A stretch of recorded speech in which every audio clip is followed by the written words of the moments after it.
আসসালামু আলাইকুম আমার ফেসবুক পেজের সকল বন্ধুরা। আমি সামনে গিয়ে দেখি কি সুন্দর একটা গাছ। আমি বুঝতে পারলাম না এটা কী গাছ। পরে ফলটা ধরে দেখলাম এটা একটা আনার গাছ। পরে একটা ফল আমি ধরতে গিয়ে ছিঁড়ে গেছে। পরে ফলটা আমি ফেলে দিছি, কারণ আরবিরা দেখলে অনেক সমস্যা করবে। সো ফুলটা গাছটা দেখতে অনেক সুন্দর লাগতেছে, তাই আমি একটা ভিডিও করলাম। আসলে এখানে এরকম অনেক ধরনের ফল গাছ পাওয়া যায়, কিন্তু এরা ওগুলোতে খায় না, কিন্তু অনেক যত্ন করে।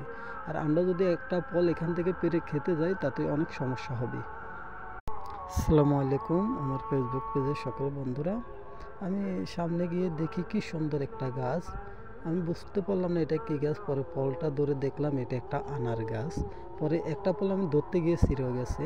পরে ফলটা আমি ফেলে দিছি, কারণ আরবিরা দেখলে অনেক সমস্যা করবে। সো ফুলটা গাছটা দেখতে অনেক সুন্দর লাগতেছে, তাই আমি একটা ভিডিও করলাম। আসলে এখানে এরকম অনেক ধরনের ফল গাছ পাওয়া যায়।